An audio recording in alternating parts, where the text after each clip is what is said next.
Magandang hapon po sa ating lahat. Ako nga po pala si Agustina J. Castañares, na asawa ni Wilmer Castañares, na naging presidente ng Matanang Masa Task Force dito sa Dagupan Chapter. At nakilala ko ang MMTF noong July 2018 at patuloy na sumasabak sa anumang gawain ng ating samahan ng MMTF.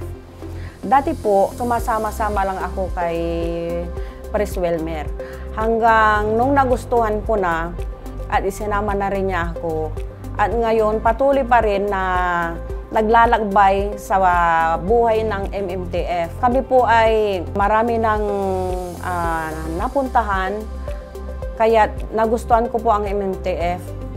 Malaki po ang naibigay na aral sa akin mula nung ako ay napasok dito. Ang akala ko dati noon hanggang sa bahay lang ako. Yun pala, nung nasama na ako dito, mas lumawak pa ang pangunawa, andyan na. Lumawak din ang kaisipan ko bilang isang frontliner. At kami din ay namamahagi ng feeding program.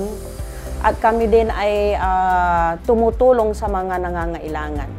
Nasubukan ko din na magtanong sa asawa ko kung ano ba yung napasukan niya. Ang oras, wala na sa pamilya. At ganon din ang mga anak, nagtatanong din, bakit pumasok pa si Papa dyan? Wala na nga siyang oras sa amin. So ang paliwanag ko din, mas magandang pasukan pa ito ang MMTF kasi alam ko na nasa panig ako ng tama, nasa katotohanan, kaysa naman malugmok naman ang ama nila sa maling gawain. Lalo na pagkasama ng mga barkada ay inuman. Ngayon, nung nasa MMTF na, bale may nakukontrol na niya ngayon. Hindi puro lahat nasa labas, mga sa kumpare, pero ngayon may kontrol na sa sarili at alam na rin niya kung paano niya i-maintain yung oras niya at saka oras sa pamilya.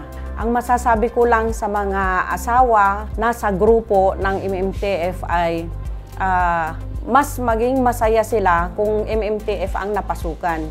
Kasi alam naman natin na ang MMTF talaga ay walang ibang hangad kundi ang kagandahan ng organisasyon.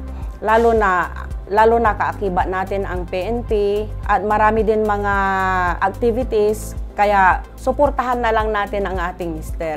Alam ko, malayo ang mararating natin. Pag dito sa MMTF, tapat at sigurado ka.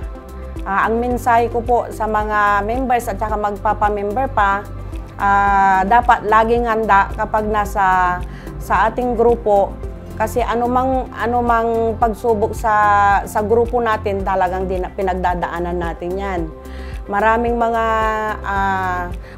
pang mga mangyayari na hindi natin inaasahan, pero ang hinihiling ko, laging maging matatag, maging positibo lagi. Yung handang tumulong na walang hinihintay na kapalit. Maging alerto lagi dahil alam natin na tayo yung kaakibat ng PNP.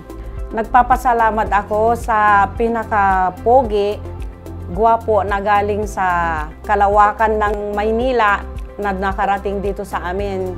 Walang iba kundi si Sir Samuel Salmeron.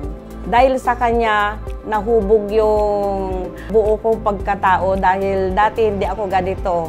Mas lumakas pa ang loob ko dahil sa samahan na ibinigay niya sa amin. Congratulations, MMTF! Isang dekada na tayo. Mabuhay!